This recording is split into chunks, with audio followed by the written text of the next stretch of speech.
러셀 2부 시작합니다. 그는 갑자기 아무 데서 멈추어 서고 때로는 계속해서 몇 시간이고 사색에 잠겼다. 니체가 갈구했던 철학자의 이상적 삶이다. 우정이란 무엇인가? 라케스에서 용기란 무엇인가를 주제로 다루고 있다. 이들 의문에 대한 궁극적인 해답은 주어지지 않았으나 이들 의문을 던진다는 것 자체가 중요하다는 것을 우리는 깨닫는다. 잘 물을 줄 아는 자는 삶을 잘 살아가는 자다. 소크라테스가 자기는 아무것도 모른다고 말하고 있는 것은 아이러니하다. 그러나 우리가 아는 것은 거의 없으며 아는 것은 무한한 세계에 비하면 아무것도 아니다. 일단 우리가 이런 점을 깨닫게 되면 우리는 마음속에서 우러나 아무것도 모른다고 말할 수 있다. 융은 우리가 유한함을 깨닫는 순간 무한함을 알 수 있다고 했다. 융은 말한다. 결국 인간이 가치 있는 것은 오직 본질적인 것 때문에 그러하다.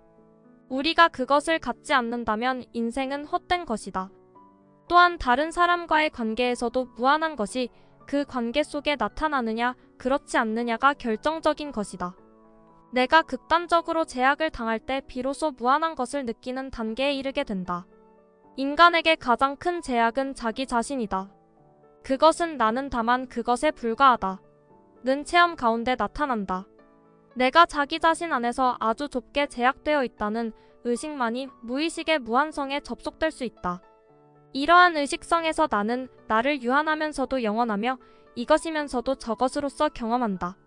내가 나를 개인적인 결함 속에서 궁극적으로 제약되어 있는 유일무이한 존재로 알게 되면서 또한 무한한 것을 의식할 수 있는 가능성도 지닌다. 오직 그러할 때에만 가능하다는 말이다. 자기처럼 자신이 지혜가 아무런 가치가 없다는 것을 아는 사람이야말로 사람들 중에서 가장 현명하다는 것을 깨달았다. 소크라테스가 성인인 이유다. 철학자란 진리의 모습을 사랑하는 사람이다. 미술 수집가는 아름다운 것을 사랑하지만 그렇다고 해서 철학자라 할 수 없다. 철학자는 미 자체를 사랑한다. 아름다움을 사랑하는 사람은 꿈을 꾸고 있으므로 아름다움을 사랑하는 사람은 눈이 깨어 있다. 우리가 철학을 모른다면 우리는 동굴에 갇힌 죄수와 같을 것이다. 우리에게는 그림자, 즉 사물의 가상밖에 보이지 않는다. 그러나 우리가 철학자라면 이성과 진리라는 햇빛이 비치는 바깥쪽의 물체를 보게 된다. 이것이 실제이다. 우리에게 진리와 아는 힘을 주는 이 빛은 선의 이데아를 의미한다. 우리의 세계는 우리가 눈으로 보는 실제만이 있는 것이 아니라 그 너머의 존재 너머의 무엇인가가 있는 것이다. 철학자는 항상 인간 너머의 그것을 지향한다. 이 대화편에서는 이상국가의 수립을 논하고 있기 때문에 국가론이란 이름이 붙었다. 관리자의 사회-경제적 생활은 엄중한 공산주의여야 한다. 동의한다. 우리가 살펴본 것처럼 그 목적은 철없는 군주를 이미 움직이기 시작한 중요한 도시의 문제를 관리하기에 어울리는 실제적인 사람으로 기르는 데 있었다. 국가론은 이상적 국가의 모습보다는 군주 지침서에 가깝다는 말인가. 법률은 결국 철인왕을 발견할 수 없을 것 같은 이 세계에서 우리가 할 수 있는 최선은 법의 통제하에서 한 사람의 지배체제와 다수의 지배체제를 결합시키는 일이라고 제시한다. 로마인은 그리스인 만큼 독창성을 갖추고 있지 못했지만 도시국가의 지나친 개인주의는 갖고 있지 않았다. 철학이란 원래 지혜를 사랑하는 일이 아니라 친구의 지혜를 사랑하는 일이라고 말했다. 프랑스 철학자지. 소렐의 말이다. 무슨 의미일까? 우리는 부정하다고 생각하는 법에 따르라는 요구를 받았을 때 어떻게 할 것인가? 오늘날 우리가 정치 지배자에게 맹목적으로 복종하여 세계가 재기불능의 전멸 상태에 빠질 염려가 있기 때문에 더욱더 이 질문은 중요해진다. 사실이 가설의 결과와 일치하지 않으면 그 가설은 타파되고 무엇인가 다른 가설을 시도해야 한다. 유의해야 할 것은 가설 자체가 여전히 증명되지 않고 있다는 점이다. 우리는 정신이란 기억의 인상과 같은 것이라고 생각해도 좋을 것이다. 그때 오류는 현재의 감각을 그릇된 인상과 결부시켜서 생기는지도 모른다. 기억의 인상과의 괴리, 정신이 가진 오류, 운동은 존재한다 또는 존재하지 않는다고 말해도 좋을 것이다. 그것이 운동이지 정지는 아니기 때문이다. 이런 뜻에서 비존재는 존재와 같은 수준에 있다. 올바르게 판단한다는 것은 사물을 있는 그대로의 모습으로 판단하는 것이다. 아래 대화를 보자. 러시아 시베리아 극동 지역의 시오테 알린 산맥 주변에 거주했던 토착 주민. 데르수 우잘라는 별과 딸을 묻는 문명인의 물음에 다음과 같이 답한다. 재미있다. 별이 뭔가? 저기 별 떴다. 보면 된다. 딸은 대체 뭘까? 눈 있는 사람 딸 본다. 저게 딸이다. 하늘은 어떤 의미일까? 환할 땐 파랗다. 캄캄해지면 까맣다. 비 올 때 흐리다. 다 볼 수 있어. 근데 대장은 맨날 묻는다. 대장 눈 나빠? 플라톤도 수를 형상으로 보았다. 형상은 분명히 합할 수가 없다. 아리스토텔레스를 이해하기 위해서는 그가 플라톤을 비판한 최초의 사람이라는 것을 상기할 필요가 있다. 형이상학이란 문자 그대로는 물리학의 뒤라는 뜻일 뿐이다. 본편이 이와 같은 제명을 얻은 것은 초기 편찬자가 저서들을 배열할 때 이것을 물리학 뒤에 놓았기 때문이다. 거창한 함의가 있었던 건 아니었다. 동방의 천문학자는 현상을 기록하는 일에 만족한 반면 그리스의 사상가는 현상을 만족하게 설명하려고 했다. 모든 인간은 이성적이다. 유아도 인간이다. 따라서 유아도 이성적이다. 실제로 잘못된 전제에서 올바른 결론을 이끌어내는 것도 가능하다. 그러나 중요한 것은 전제가 옳으면 옳게 이끌어낸 그 어떤 결론도 옳다는 것이다. 수학은 최고의 위치에 있다. 천문학은 수학 다음이다.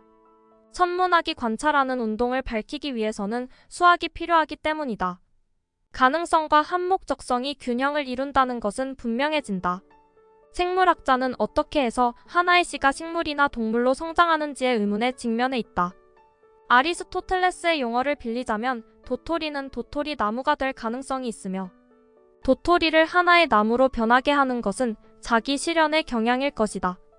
아리스토텔레스는 서로 다른 대상이 서로 다른 시간에 같은 공간을 차지하는 일이 있다는 사실에서 공간과 시간의 위치와 같은 것이 있다고 추론한다. 이건 제대로 이해하기 어렵다. 어떤 예가 있을까? 책에서는 언급하지 않는다. 하나의 선의 어느 두 점 사이에는 또 다른 점이 있고 마찬가지로 하나의 시간의 어느 두 순간 사이에도 또 다른 순간이 있다. 이와 같이 공간과 시간은 연속적이며 무한히 분할할 수 있다. 이 전후 관계로 아리스토텔레스는 제논의 역설에 설명한다. 그는 플라톤에게서 3분설을 빌려온다. 그는 식물적 영혼, 감각적 영혼, 이성적 영혼에 대해 말한다. 이것은 자연의 사다리라는 아이디어일 것이고 존재의 사다리로 이어지는 사념의 교두보가 된다. 신학자 아우구스티누스는 말한다. 하나님은 무로부터 창조한 사물들에게 존재를 부여했다. 그러나 하나님 당신이 존재하듯 최고의 존재로서 부여한 것은 아니다.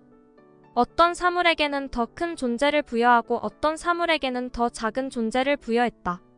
그리하여 존재들의 자연 본성을 계층으로 질서 지어 놓았다. 정직을 어떻게 정의할 것인가?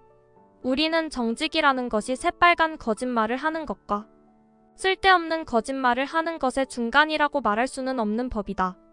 사물에는 두 가지 가치가 있다. 이용 가치와 교환 가치.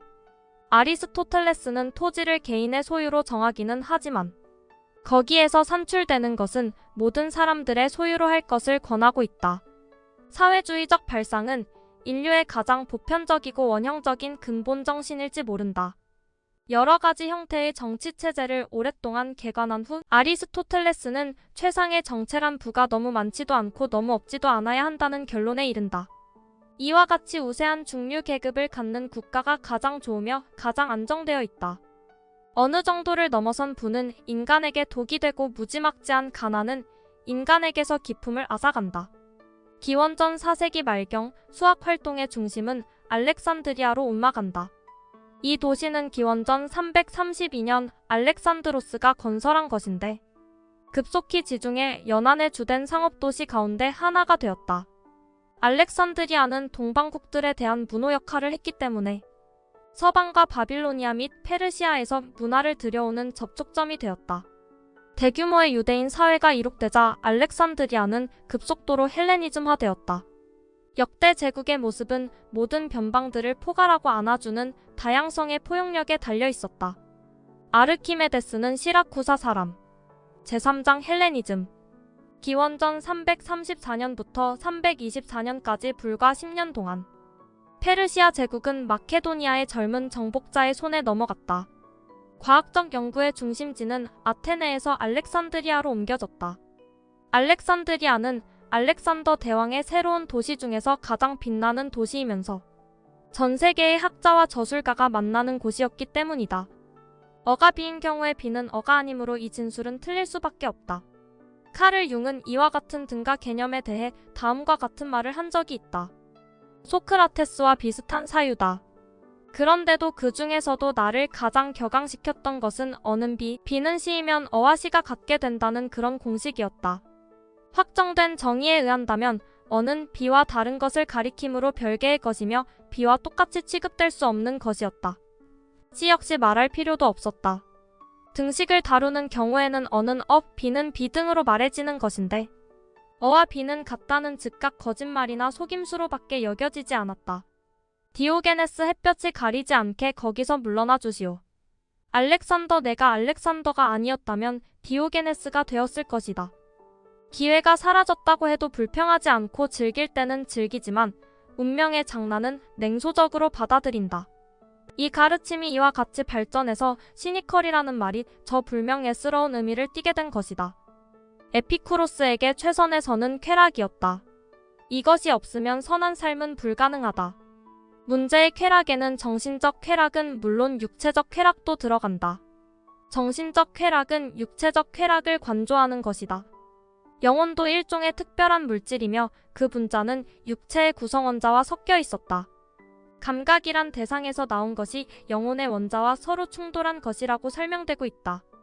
에피쿠로스는 종교를 크게 반대했지만 신의 존재는 인정했다. 에피쿠로스와 나는 닮아있다. 오버인가 어떠리.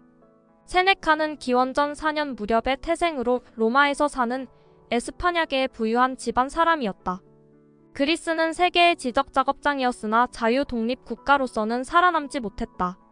한편 그리스의 문화 전통은 멀리 그리고 널리 전해져서 영원히 지워지지 않는 흔적을 서양 문명에 남겼다. 헬레니즘 시대 초기에 이 지역의 중요한 강대국은 시라쿠사와 카르타고였다. 둘 다 제2차 포에니 전쟁의 결과로 3세기 중에 로마의 손에 들어갔다. 문화적으로 로마는 거의 차용 문화였다. 로마 세계의 기술, 미술, 건축, 문학, 철학은 상당히 솜씨 있게 그리스의 훌륭한 표본을 모방하고 있다. 로마는 그리스의 아류인가? 그렇지는 않을 것이다. 문화의 영향은 지대하다 하겠으나 로마는 그리스를 닮으려 애쓰진 않았다. 있는 그대로 받아들인 후 재생긴 대로 화끈하게 융화와 창조를 병행했으리라. 로마에서 그리스는 국가가 멸망했지만 문화 영역에서는 로마인 정복자를 정복했다. 유럽인이 프랑스어를 사용한 것과 같이 로마인은 그리스어로 말했다. 한편 헬레니즘 문화의 비그리스적 요소는 시간과 함께 강해져 갔다. 메소포타미아와 멀리 떨어진 곳에서 서방으로 스며든 종교적 영향은 커다란 통합적 기운을 낳았고 그 중에서도 그리스도교가 결국 최고의 것으로 나타나게 되었다. 로마가 해낸 최고의 역할은 자기 문화보다 오래되고 뛰어난 문화를 전달하는 것이었다. 이것은 로마 행정관의 조직력과 제국의 사회적 단결력이 있었기 때문에 비로소 달성되었다. 시대의 무질서를 앞에 두고 밝고 침착성을 유지한다는 것은 아주 어리석거나 더할 나위 없는 강인한 사람이어야 가능할 것이다. 감각 세계와 그 비참함을 비실제로 보는 이데아로는 사람들에게 자기 운명을 체념하게 하는 데는 안성맞춤이다. 철학의 시작은 어려운 문제에 머리를 갸웃거리는 일이라고 플라톤은 말했다. 탐구와 조사라는 일반 개념도 서양 철학을 형성한 그리스인의 위대한 발명 가운데 하나이다. 그리스인 탐구자들은 모든 것을 처음부터 해야만 했다. 새로운 화법도 만들어내야 했고 전문 용어도 일상 회화의 재료에서 따와 만들어야 했다. 따라서 때로는 그들의 말하는 방식이 서툴다고 생각하더라도 그들이 필요한 도구를 만들 때 그 도구에 맞는 표현을 먼저 더듬어 찾고 있었다는 것을 우리는 상기할 필요가 있다. 그리스인은 인류의 창조자다. 로마인의 손에 들어오면 그리스의 지적 유산도 그다지 섬세하고 우아한 것이 되지 못한다. 나는 로마의 이런 터프함이 좋다. 거친 인간의 모습을 그대로 볼 수 있는 솔직한 모습 말이다.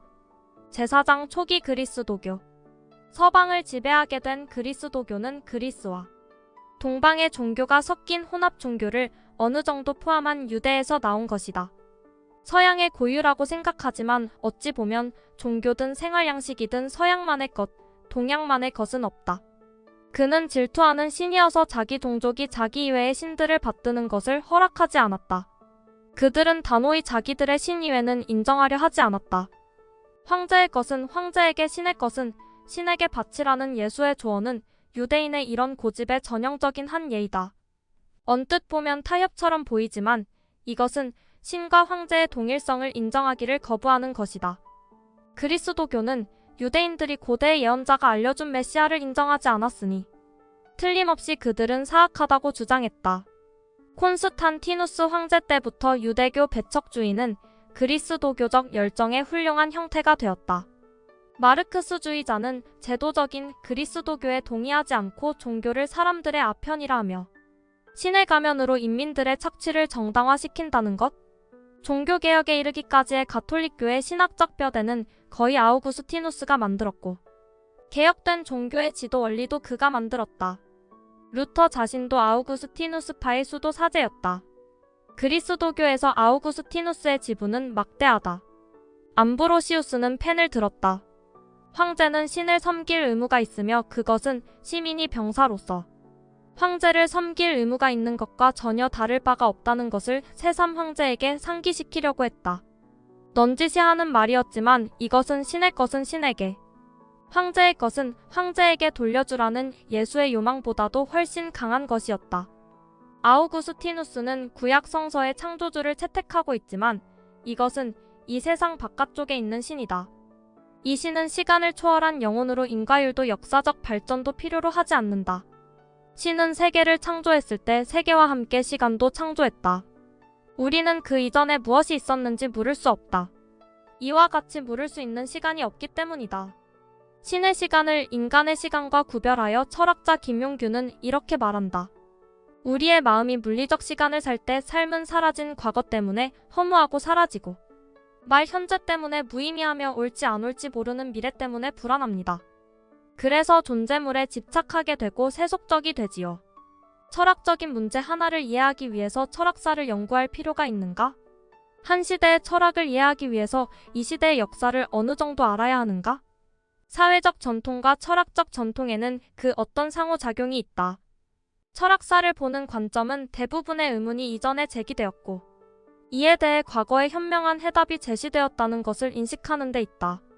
질문 좋다. 532년 콘스탄티노플의 성소피아 사원의 건축이 시작되었다.